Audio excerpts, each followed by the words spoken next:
जय श्री कुल देवता। जब जीवन में हर तरफ से बाधाएं आती हैं, रास्ते रुक जाते हैं, धन, व्यापार और परिवार में रुकावटें आ जाती हैं, तो हमें याद आते हैं विघ्न विनाशक प्रथम पूज्य भगवान गणेश। शास्त्रों में कहा गया है कि गणपति के 108 पवित्र नामों का स्मरण हर संकट को दूर करता है, मनोकामनाएं पूर्ण करता है और जीवन में सुख, शांति और समृद्धि का आशीर्वाद देता है। गणेश 108 नाम एक दिव्य स्तुति जो आपको विघ्न, रोग और अशांति से मुक्त करके सफलता, सिद्धि और सौभाग्य के मार्ग पर ले जाती है। आइए भक्ति और विश्वास के साथ श्रवण करें गणपति बप्पा के 108 पावन नाम। श्री गणेश अष्टोत्तर शतनामावलिः। ओम कल्मषाय नमः, ओम अग्निगर्भच्चिदे नमः, ओम अग्रण्ये नमः, ओम अजाय नमः, ओम अद्भुतमूर्तिमते नमः, ओम अध्यक्षाय नमः, ओम अनेकाचिताय नमः, ओम अव्यक्तमूर्तये नमः, ओम अव्ययाय नमः, ओम प्रभवाय नमः, ओम आश्रिताय नमः, ओम इंद्रश्रीप्रदाय नमः, ओम इक्षुचापधृते नमः, ओम उत्पलकराय नमः, ओम एकदंताय नमः, ओम कलिकल्मषनाशनाय नमः, ओम कांताय नमः, ओम कामिने नमः, ओम कालाय नमः, ओम कुलाद्रिभेत्रे नमः, ओम कृतिने नमः, ओम कैवल्यसुखदाय नमः, ओम गजाननाय नमः, ओम गणेश्वराय नमः, ओम गतिने नमः, ओम गुणातीताय नमः, ओम गौरीपुत्राय नमः, ओम ग्रहपतये नमः, ओम चक्रिणे नमः, ओम चंडाय नमः, ओम चतुराय नमः, ओम चतुर्बाहवे नमः, ओम चतुर्मूर्तिने नमः, ओम चंद्रचूड़ामण्ये नमः, ओम जटिलाय नमः, ओम तुष्टाय नमः, ओम दयायुताय नमः, ओम दक्षाय नमः, ओम दान्ताय नमः, ओम दूर्वाबिल्वप्रियाय नमः, ओम देवाय नमः, ओम द्विजप्रियाय नमः, ओम द्वैमात्रियाय नमः, ओम धीराय नमः, ओम नागराज यज्ञोपवीतवते नमः, ओम निरंजनाय नमः, ओम परस्मै नमः, ओम पापहारिणे नमः, ओम पाशांकुशधराय नमः, ओम पोताय नमः, ओम प्रमत्तादैत्यभयताय नमः, ओम प्रसन्नात्मने नमः, ओम बीजापूरफलासक्ताय नमः, ओम बुद्धिप्रियाय नमः, ओम ब्रह्मचारिणे नमः, ओम ब्रह्मद्वेषविवर्जिताय नमः, ओम ब्रह्मविदुत्तमाय नमः, ओम भक्तवाञ्छितदायकाय नमः, ओम भक्तविघ्नविनाशनाय नमः, ओम भक्तिप्रियाय नमः, ओम मायिने नमः, ओम मुनिस्तुत्याय नमः, ओम मूषिकवाहनाय नमः, ओम रमार्चिताय नमः, ओम लंबोदराय नमः, ओम वरदाय नमः, ओम वागीशाय नमः, ओम वाणीप्रदाय नमः, ओम विघ्नराजाय नमः, ओम विधये नमः, ओम विनायकाय नमः, ओम विभुदेश्वराय नमः, ओम वीतभयाय नमः, ओम शक्तिसंयुताय नमः, ओम शांताय नमः, ओम शाश्वताय नमः, ओम शिवाय नमः, ॐ शुद्धाय नमः ॐ शूर्पकर्णाय नमः ॐ शैलेन्द्रतनुजोत्सङ्गकेलनोत्सुकमानसाय नमः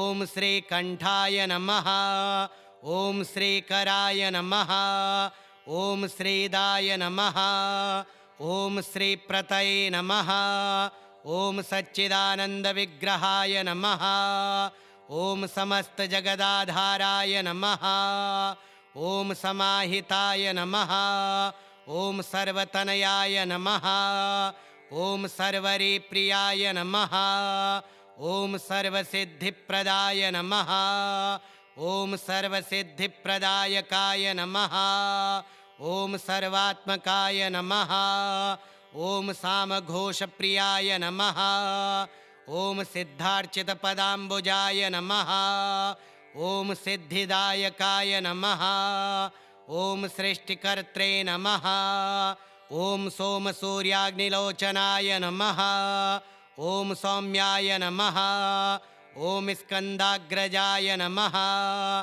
ॐ स्तुतिहर्षिताय नमः ॐ स्थूलकण्ठाय नमः ॐ स्थूलतुण्डाय नमः ॐ स्वयं कर्त्रे नमः ॐ स्वयं सिद्धाय नमः ॐ स्वलावण्यसुतासारजित मनमथविग्रहाय नमः ॐ हरये नमः ॐ हृष्ठाय नमः ॐ ज्ञानिने नमः ॐ अकल्मषाय नमः ॐ अग्निगर्भच्चिदे नमः ॐ अग्रण्ये नमः ॐ अजाय नमः ॐ अद्भुतमूर्तिमते नमः ॐ अध्यक्षाय नमः ॐ अनेकाचिताय नमः ॐ अव्यक्तमूर्तये नमः ॐ अव्ययाय नमः ॐ प्रभवाय नमः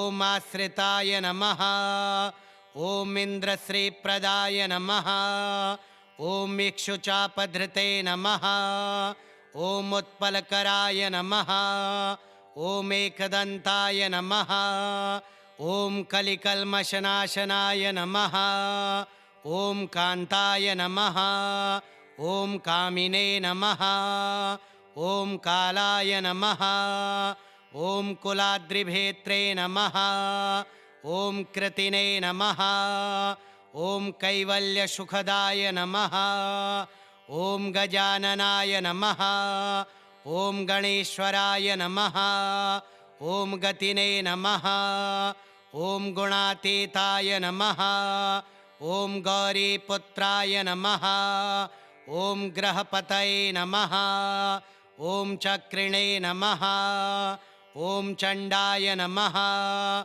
ॐ चतुराय नमः ॐ चतुर्बाहवे नमः ॐ चतुर्मूर्तिने नमः ॐ चन्द्रचूडामण्ये नमः ॐ जटिलाय नमः ॐ तुष्टाय नमः ॐ दयायुताय नमः ॐ दक्षाय नमः ॐ दान्ताय नमः ॐ दूर्वाबिल्वप्रियाय नमः ॐ देवाय नमः ॐ द्विजप्रियाय नमः ॐ द्वैमात्रेयाय नमः ॐ धीराय नमः ॐ नागराजयज्ञोपवीतवते नमः ॐ निरञ्जनाय नमः ॐ परस्मै नमः ॐ पापहारिणे नमः ॐ पाशाङ्कुशधराय नमः ॐ पूताय नमः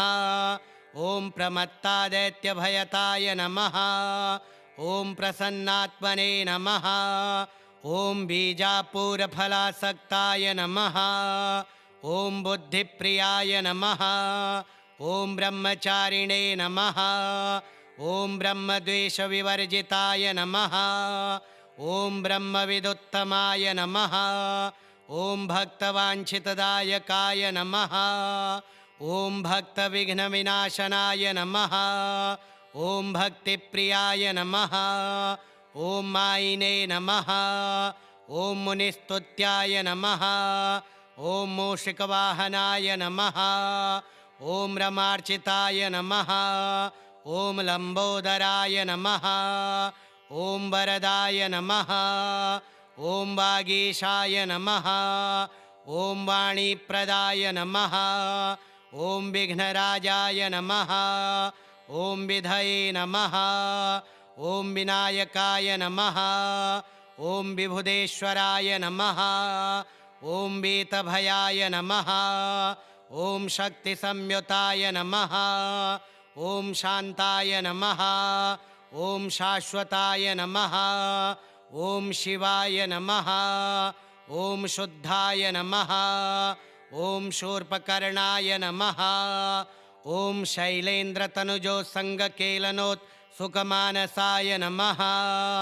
ॐ श्रीकण्ठाय नमः। ॐ श्रीकराय नमः। ॐ श्रीदाय नमः। ॐ श्रीप्रतये नमः। ॐ सच्चिदानन्दविग्रहाय नमः। ॐ समस्तजगदाधाराय नमः। ॐ समाहिताय नमः। ॐ सर्वतनयाय नमः। ॐ सर्वरीप्रियाय नमः। ॐ सर्वसिद्धिप्रदाय नमः। ॐ सर्वसिद्धिप्रदायकाय नमः। ॐ सर्वात्मकाय नमः। ॐ सामघोषप्रियाय नमः। ॐ सिद्धार्चितपदाम्बुजाय नमः। ॐ सिद्धिदायकाय नमः। ॐ सृष्टिकर्त्रे नमः। ॐ सोमसूर्याग्निलोचनाय नमः। ॐ सौम्याय नमः। ॐ स्कन्दाग्रजाय नमः। ॐ स्तुतिहर्षिताय नमः। ॐ स्थूलकण्ठाय नमः। ॐ स्थूलतुण्डाय नमः। ॐ स्वयं कर्त्रे नमः। ॐ स्वयं सिद्धाय नमः। ॐ स्वलावण्यसुतासारजित मनमथविग्रहाय नमः। ॐ हरये नमः। ॐ हृष्ठाय नमः। ॐ ज्ञानिने नमः। ॐ अकल्मषाय नमः। ॐ अग्निगर्भच्चिदे नमः। ॐ अग्रण्ये नमः। ॐ अजाय नमः। ॐ अद्भुतमूर्तिमते नमः। ॐ अध्यक्षाय नमः। ॐ अनेकाचिताय नमः। ॐ अव्यक्तमूर्तये नमः। ॐ अव्ययाय नमः। ॐ प्रभवाय नमः। ॐ आश्रिताय नमः।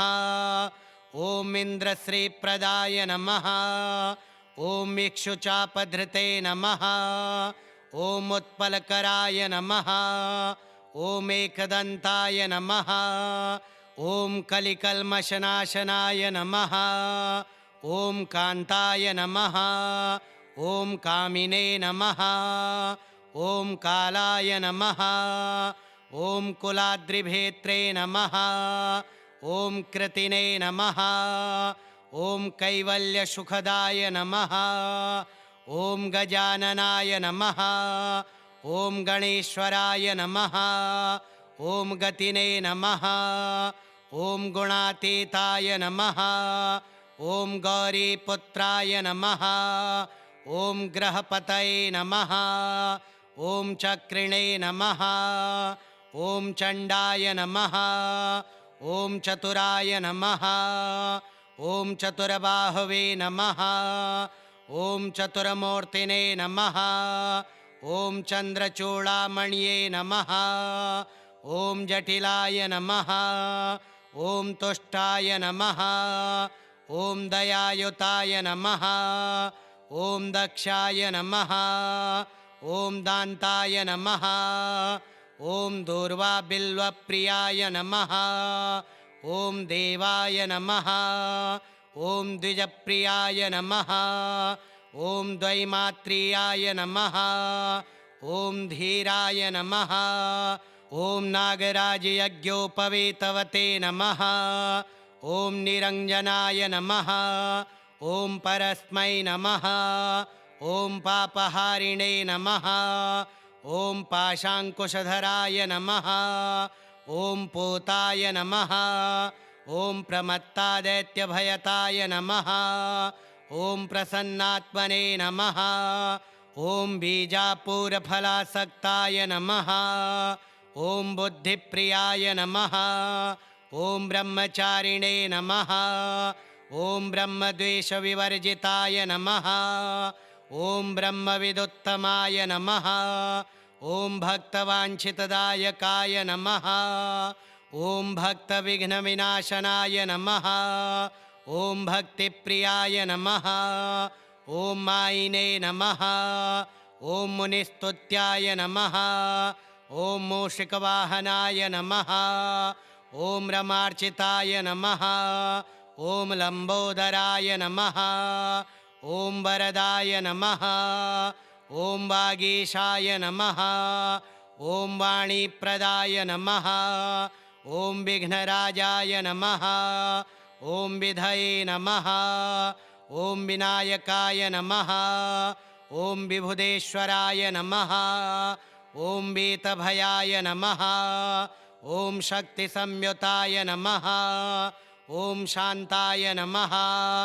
ॐ शाश्वताय नमः। ॐ शिवाय नमः। ॐ शुद्धाय नमः। ॐ शूर्पकर्णाय नमः। ॐ शैलेन्द्रतनुजोत्सङ्गकेलनोत्सुकमानसाय नमः। ॐ श्रीकण्ठाय नमः। ॐ श्रीकराय नमः। ॐ श्रीदाय नमः। ॐ श्रीप्रतये नमः। ॐ सच्चिदानन्दविग्रहाय नमः। ॐ समस्तजगदाधाराय नमः। ॐ समाहिताय नमः। ॐ सर्वतनयाय नमः। ॐ सर्वरीप्रियाय नमः। ॐ सर्वसिद्धिप्रदाय नमः। ॐ सर्वसिद्धिप्रदायकाय नमः। ॐ सर्वात्मकाय नमः। ॐ सामघोषप्रियाय नमः। ॐ सिद्धार्चितपदाम्बुजाय नमः। ॐ सिद्धिदायकाय नमः। ॐ सृष्टिकर्त्रे नमः। ॐ सोमसूर्याग्निलोचनाय नमः। ॐ सौम्याय नमः। ॐ स्कन्दाग्रजाय नमः। ॐ स्तुतिहर्षिताय नमः। ॐ स्थूलकण्ठाय नमः। ॐ स्थूलतुण्डाय नमः। ॐ स्वयं कर्त्रे नमः। ॐ स्वयं सिद्धाय नमः। ॐ स्वलावण्यसुतासारजित मनमथविग्रहाय नमः। ॐ हरये नमः। ॐ हृष्ठाय नमः। ॐ ज्ञानिने नमः। श्रीगणेशाष्टोत्तरशतनामावलिः श्रीगणेशार्पणमस्तु।